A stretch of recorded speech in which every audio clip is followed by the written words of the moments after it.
profesores alemanes contratados con este propósito. En 1890 se organiza la Facultad de Ciencias, donde se desarrolla la enseñanza de las matemáticas puras y aplicadas y de las ciencias físicas y naturales. Y para concluir, quisiera referirme a Benigno Malo Valdivieso, tomando lo que manifiesta el doctor Juan Cordero Íñiguez. El doctor Cordero Íñiguez describe a Benigno Malo Valdivieso como un empresario, educador, periodista con importantes artículos de fondo en los periódicos La República, La Prensa y El Centinela, entre otros. Expuso y defendió la tesis del federalismo como el sistema político adecuado para el país, propulsor de la agricultura, del tejido de sombrero, de paja toquilla y de la industria textil y manufacturera. Con sus hermanos instaló una fábrica de tejidos de algodón que llegó a tener hasta 100 trabajadores, es la cita del doctor Juan Cordero, y con eso yo creo que hemos dado una semblanza del personaje de esta manera. Vamos a pasar enseguida con nuestro siguiente invitado. En este caso es la doctora Mónica Muñoz. Vamos a hablar de la figura de doña Eulalia Vintimilla de Crespo, doctora. Eulalia Vintimilla de Crespo era una apasionada de la cultura de Cuenca, de los valores primitivos y de los valores que se vinieron con los años y con España. Ella trató y lo consiguió de fusionar lo que es las artes y las artesanías, las indígenas y las españolas, y lo hizo de muy buena manera. Además, ella era una apasionada también por el servicio público y entendió que una de las formas mejores de ayudar era a las madres a poder ser sustento de sus familias, y por eso con un grupo grande de señoras formaron el Centro Materno Infantil en 1956. En este centro materno se enseñaba a las mujeres los artes y los oficios de las artesanías, bordados, pintura, corte, tejidos, que permitía tener un ingreso a la familia, y además se cuidaba a los niños. En esos mismos centros se tenían unas guarderías donde los niños eran cuidados y educados con mucho amor por las mismas madres y por gente especializada que también enseñaba puericultura y alimentación y dietética y todas esas cosas. Eulalia empezó allí, eso le hizo acreedora a que el Gobierno Nacional le condecorara con la Orden al Mérito en 1957, y el municipio en 1964 le otorgó la presea Andrés Hurtado de Mendoza. Además de esto, ella, y por eso aquí en la Cámara de Industrias, creo que es un nombre de una de las mujeres industriosas de Cuenca, y creó con su familia dos industrias, Cerámicas Yapacunchi, en la que se recogía los diseños del folclore cuencano, y Bordados Doña Eulalia, que daba también trabajo a muchísimas bordadoras dentro de la fábrica, pero también importaba de otros lugares de la ciudad, de la provincia, los bordados. Estas son las cosas más sobresalientes de doña Eulalia, pero sobre todo yo creo, también ella publicó dos importantísimos libros de cocina, Los viejos secretos de la cocina cuencana y Al sabor de los recuerdos, que es parte de lo que ella amaba de los valores de Cuenca, como son la tradición de la comida. Todavía no hay una calle expresamente asignada con el nombre de Eulalia Vintimilla, pero el municipio ya ha aceptado, y en los próximos días se establecerá cuál es la calle que llevará su nombre. Importante puntualización. Vamos a pasar con el doctor Jaime Moreno. Vamos a hablar de la figura de Federico Malo. Doctor. Gracias. Federico Malo tuvo muchas aristas de trabajo, de función, y quiero empezar destacando su obra social. Conjuntamente con su esposa, doña Leticia de Andrade y Chiriboga, con quien procrearon 19 hijos, 8 murieron a temprana edad, hicieron muchísima obra filantrópica, y al morir él, los pobres de Cuenca llegaron a depositar en su tumba una corona de rosas con la leyenda que decía: al padre de la caridad, los pobres de Cuenca. Estos personajes que estuvieron en todo momento, en este y en otros continentes, nunca olvidaron que el primer principio y último fin es el ser humano. Federico Malo es ejemplo de esta humanidad. ¿Dónde se formó Federico Malo? Él se formó en Europa y en Inglaterra y Francia, estudió Derecho y estudió Economía. En Francia logró hacer cercana e íntima amistad con Juan Montalvo. Fue liberal, amigo personal de José Peralta, fue articulista de la revista liberal, el periódico La Linterna, que se publicaba en aquel entonces, uno de los mayores exponentes del liberalismo. Él estuvo alrededor de los 27 años en Europa, retornó a Cuenca y en su ciudad tuvo muchas funciones de alto nivel en el servicio público.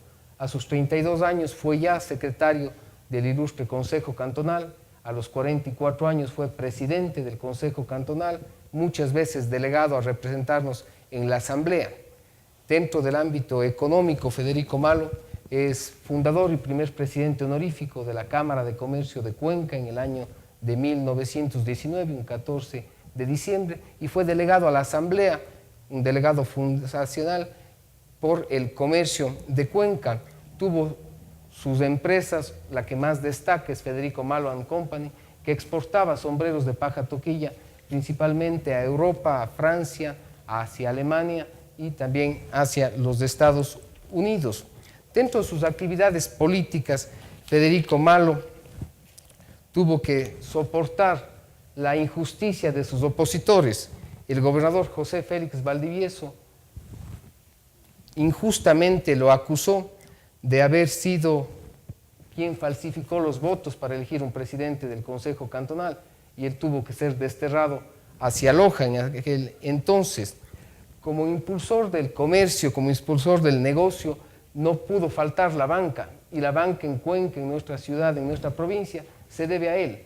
Él fue el primer presidente del Banco de la Azuay, que fue presidente desde su fundación hasta su muerte. Cuenca no ha sido ingrata con Federico Malo. Sin duda nos faltan escribir muchas páginas más de Federico Malo, pero Cuenca recuerda a este personaje suyo con el nombre de una avenida, la avenida Federico Malo, situada cerca de aquí, frente al Parque de la Madre. Hay una logia del grupo masónico que lleva su nombre. Tenemos la casa de él, que estuvo ubicada y continúa en la calle Bolívar 952. Algunas escuelas también llevan el nombre de Federico Malo.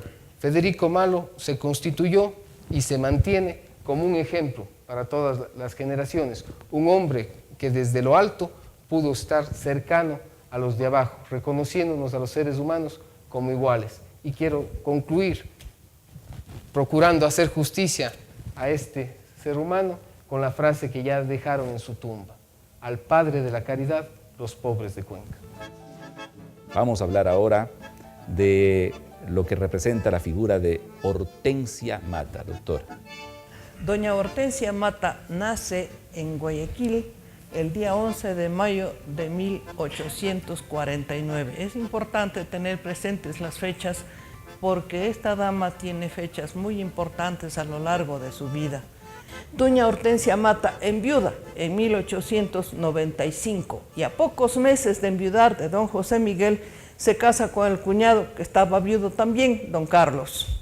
Pero don Carlos había tenido ya un buen susto porque los jóvenes que se apoderaron de la gobernación, cuando don Carlos Ordóñez Lazo era gobernador, lo sentaron en una silla para fusilarlo y le dispararon. Él le rozó una bala el brazo y don Carlos perdió el conocimiento y cayó de la silla como muerto. Creyeron que realmente estaba muerto, pero era solo un desmayo del susto grave que tuvo que pasar. Entonces, a pocos días digamos, a pocos meses de quedar viuda, doña Hortensia se casa con don Carlos, que estaba viudo y que no había tenido hijos. Pero con tanta mala suerte, don Carlos fallece en 1900, es decir, el nuevo matrimonio de doña Hortensia duró solo 5 años nomás. Doña Hortensia, al consolidar la fortuna de los Ordóñez Mata, al casarse con el cuñado que no tenía herederos, que también era viudo, tenía varias haciendas. Una muy importante fue la hacienda de Machangara, que fue invadida por las tropas alfaristas y que fue asolada la hacienda. Sin embargo, en esa hacienda se realizaron las primeras fiestas de la lira, porque era una mujer muy interesante, una mujer muy culta, una mujer elitista, digamos.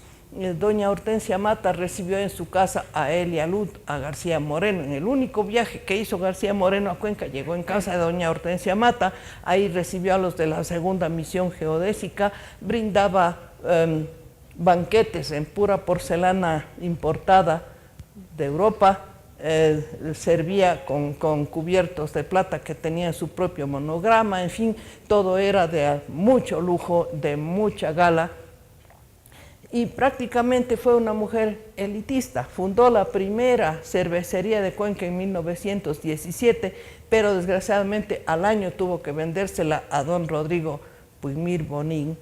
Doña Hortensia Mata ha dejado en Cuenca un sello de altura, un sello de cultura, un sello de buenos modales. Lo que caracteriza a los cuencanos es justamente nuestra manera de ser, delicados, gentiles. Eso es propio y heredado, puede decirse, de doña Hortensia Mata y de los Ordóñez Lazo, a quienes, repito, Cuenca no les ha agradecido como ellos se merecen. Esa es la figura de doña Hortensia Mata, destacada por doña Flor María Salazar. Después de la intervención que viene, vamos a pedir a la sala que si tienen que hacer puntualizaciones lo puedan hacer. Vamos a tener un tiempo para ello, limitado, pero un tiempo para hacerlo también.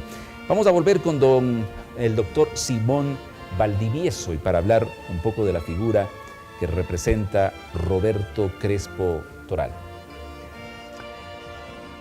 Cuenta la historia de que él había instalado un negocio de importaciones en el portal de la casa de la familia Córdoba Illescas y en la de su suegra Hortensia Mata de Ordóñez, donde vendía toda clase de artículos del extranjero y en la década de los años 20, se dice, incluso vendía automóviles.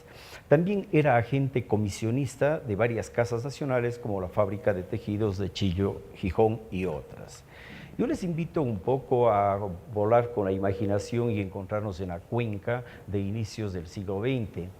En el caserío Tres Tiendas, en las goteras de Cuenca, de ese entonces, Roberto Crespo Toral adquiere la propiedad de Ezequiel Ugalde, unas tierras con caídas de agua con la finalidad de instalar una empresa generadora de electricidad para un aserrío y un molino.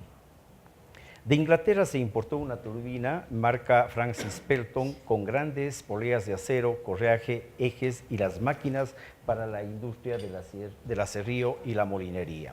Todo lo cual llegó a Guayaquil y fue embarcado por tren a Huigra, donde a lomo de bueyes y de guandos pasó a Cuenca. Asimismo, les invito en ese vuelo imaginario, 100 años atrás, pensar que la noche del 10 de enero de 1914, Roberto Crespo Toral dio la luz eléctrica por primera vez a Cuenca, valiéndose del excedente de la fuerza hidráulica de su industria y bajo el asesoramiento de la General Electric Company, que le recomendó los equipos necesarios. El cálculo para los trabajos fue realizado por el hermano José Roche de la Escuela de los Hermanos Cristianos e instalaron las máquinas el ingeniero Carlos Cordobés Borja y Francisco Crespo Ordóñez. El éxito, dicen los historiadores, fue inmediato y la ciudad empezó a alumbrarse. En 1916 la municipalidad decidió instalar otra empresa y surgió la competencia, tan necesaria para la superación en este mundo. A mediados de 1912, y ya lo había mencionado el doctor Jaime Moreno, cuando Federico Malo Andrade solicitó al gerente del Banco del Pichincha, Carlos Pérez Quiñones, la fundación de una sucursal en Cuenca, este resolvió que mejor sería la creación de un banco en el Azuay, y ahí nace el Banco del Azuay, en donde Roberto Crespo Toral fue también su gerente. Y algo curioso, porque estamos para eso, es simplemente pensar que el dólar americano valía en ese entonces 2 sucres. El 14 de diciembre de 1919 fue electo presidente fundador de la Cámara de Comercio y concluyó finalmente asimismo, graficando en términos del doctor Juan Cordero Íñiguez a Roberto Crespo Toral, dice empresario de grandes iniciativas, emprendedor y perseverante en el trabajo. Muchísimas gracias a Simón Valdivieso por destacar la figura de Roberto Crespo Toral. Quiero indicarles a los amigos televidentes fundamentalmente que este es el coloquio Calles de Cuenca, personajes detrás de los nombres, que se está desarrollando aquí en el auditorio de la Cámara de Industrias. Vamos a pedirle a la sala, a las personas que desean intervenir en este momento, si hay una pregunta que ustedes quieran hacer, una puntualización clara, concreta, concisa, por favor que la puedan hacer ahora levantando la mano. Tenemos una persona y un micrófono dispuesto para ello. Tenemos una, por favor, adelante. Bienvenido. Gracias. Antes que yo quisiera adicionar algo a la excelente intervención de la doctora Flor María Salazar cuando habló de doña Hortensia Mata. Y no sé si es que esto es conocido, pero yo lo he leído en algún documento familiar, entiendo que fue un documento familiar, que doña Hortensia, a pesar de pertenecer a una familia conservadora, del Partido Conservador de esa época, que era muy fuerte la relación y el antagonismo con el Partido Liberal, cuando se provocó injustamente la muerte de Vargas Torres, aquí en la ciudad de Cuenca, y que era liberal, ella se ocupó, con otras personas caritativas, de recoger el cuerpo, amortajarlo y enviarlo al cementerio. Creo que es importante destacar ese aspecto. Vamos a continuar, entonces, vamos a continuar y si ustedes quieren hacer algo más, alguna puntualización o alguna participación, al final también lo vamos a hacer, vamos a tener tiempo, espero, al final de este coloquio. Vamos a volver con nuestra invitada, la doctora Mónica Muñoz, para destacar la figura